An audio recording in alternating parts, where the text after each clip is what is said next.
বর্তমানে বাংলাদেশের সবচেয়ে দামি ফুটবলার কে? এই প্রশ্নের উত্তর দেওয়া খুবই কঠিন। তবে যতটুকু জানা যায়, শীর্ষ পর্যায়ের কয়েকজন দেশি ফুটবলার এক মৌসুমে 50 থেকে 75 লাখ টাকা পর্যন্ত পান। কিন্তু এর মধ্যে সবচেয়ে বেশি বেতন কে পান তা অবশ্য জানা যায় না।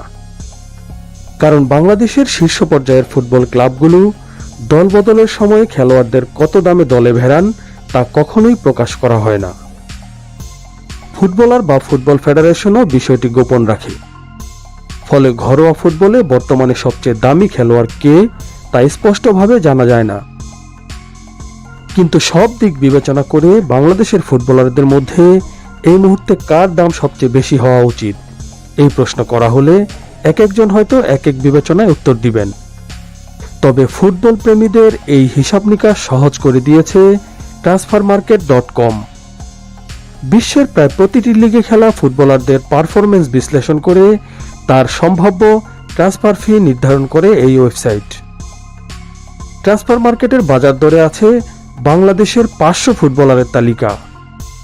সেই তালিকা নিয়ে কথা না বাড়িয়ে দেখে নিচ্ছি ট্রান্সফার মার্কেটের তালিকায় বাংলাদেশের সবচেয়ে দামি 10 ফুটবলার কারা।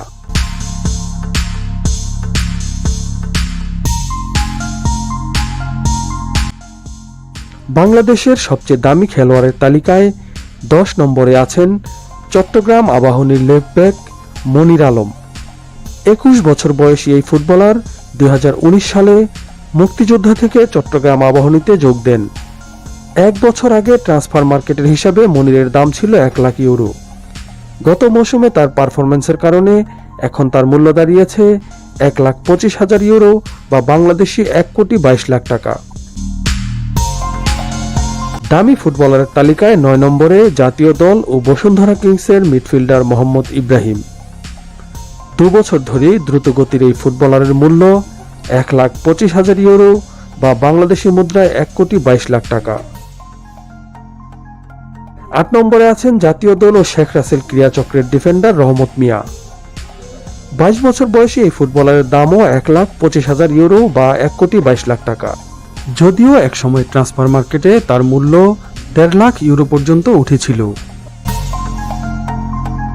7 নম্বরে রয়েছেন আবাহনীর গোলরক্ষক শহীদুল আলম সোহেল। জাতীয় দলের এই তারকা ফুটবলারের মূল্য 1,25,000 ইউরো বা 1,22 লাখ টাকা। তালিকার 6 নম্বরে থাকা নামটি অনেকের কাছে নতুন হলেও নিজের পারফরমেন্স দিয়ে ট্রান্সফার মার্কেটে নজর কাড়ছেন। তিনি হলেন শেখ রাসেলের গোলকিপার রাসেল মাহমুদ লিটন। এবছর রহমতগঞ্জ থেকে শেখ রাসেলে এসেছেন এই গোলকিপার। গত বছর এক পর্যায়ে লিটনের দাম বেড়ে 1.5 লাখ ইউরো হয়েছিল। তবে বর্তমানে তার মূল্য 1,25,000 ইউরো বা 1,22 লাখ টাকা। শীর্ষ 5-এ থাকা ফুটবলারদের মধ্যে সবার শেষের নামটি সোহেল রানা। জাতীয় দলের এই মিডফিল্ডার এবছরই আবাহনী ছেড়ে বসুন্ধরায় যোগ দিয়েছেন। ট্রান্সফার মার্কেটে তার মূল্য 1,25,000 ইউরো বা বাংলাদেশি 1,22 লাখ টাকা।